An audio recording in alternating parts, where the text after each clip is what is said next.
Hey guys, another league manager note. Some ways this week was or last week and this week were bad weeks. Some ways they were good. So just to go really quickly through our last week, Cashner took down Shanty. Panty Waste and Pod Squads tied.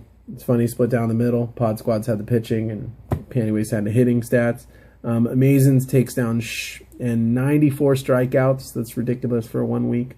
Hambino takes down the Cubs with a 1.78 ERA, and then Baggers kills the switch hitters. So other awesome things this week: no hitter from Clayton Kershaw. Not that I like the Dodgers at all, and the only reason I'm cheering for him is he's on my team. He helped me bump past Hambino this week so far.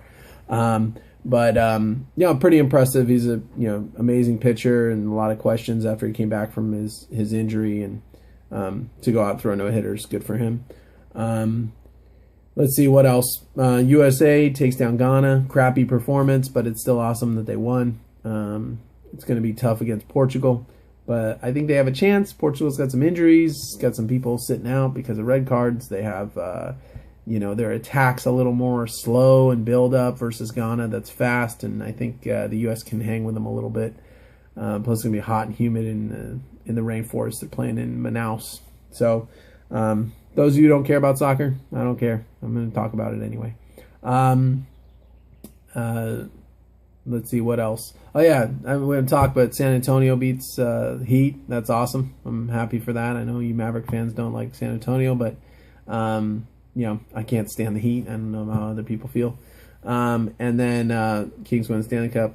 I'm not a big Kings fan either, but that's good for them. The crappy thing this week, obviously, is Tony Gwynn passing away. Really sucks for the Padres. I mean, lose Jerry Coleman, Tony Gwynn, the same calendar year. For me, Tony Gwynn is, top 5-10 hitters of all time. He doesn't rank that way statistically because his average isn't that good, but you look at some of the, no one since, all those averages that are higher than him are all pre-1920s. And those are kind of construed, in my opinion. It's definitely the best hitter since Ted Williams, average-wise. Career average 338 for Tony. He also, 8 batting titles. That's pretty impressive considering, it's not like he was playing in an era where there's only 12 teams in the whole league. He was playing in the modern era with all the teams, and yes, maybe the talent spread out, but also you have people. In my opinion, it's a lot more impressive to come up and hit better than statistically than everyone else. And I think that some of the stats I was reading, he only struck out 3 times in a game, 1 time in his whole 20-year career. There's players that do that 3 times a week. Look at Mark Reynolds and some of those guys who struck it. Another thing, three seasons in his career where he only struck out 20 times, 20 times or less. They said the pitcher that struck him out the most in his entire career was Nolan Ryan, and they played very concurrent careers, so they faced each other many times when he was playing for the Astros. I know he played for the Rangers for a while, but he struck him out 9 times, and the next person was 6. I mean, he didn't strike out. The guy was always good for a hit.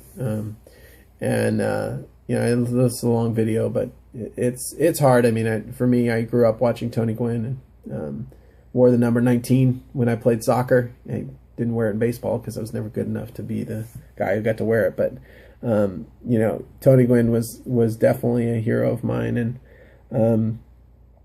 you say we're gonna miss him. It's not like I dealt with ever saw Tony Gwynn that much or whatever, but just knowing he's around and the greatest Padre ever, it's just sad that he's gone.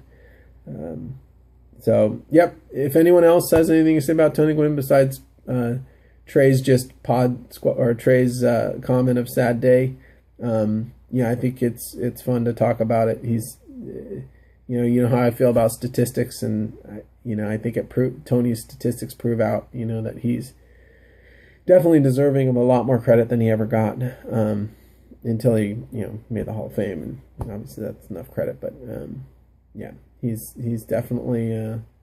You look at some of the things he did. He didn't even have any knees, and he was still hitting three. I think he still hit 340 something his last season. I mean, just incredible. And we owe the Padres still being in San Diego partly to him and the rest of the 1998 team, because had they not been so good, we definitely wouldn't have gotten a stadium built, and the Padres may have moved somewhere else. So, longest video ever. Sorry, guys, but Tony deserves it, and I hope you guys all have a good week.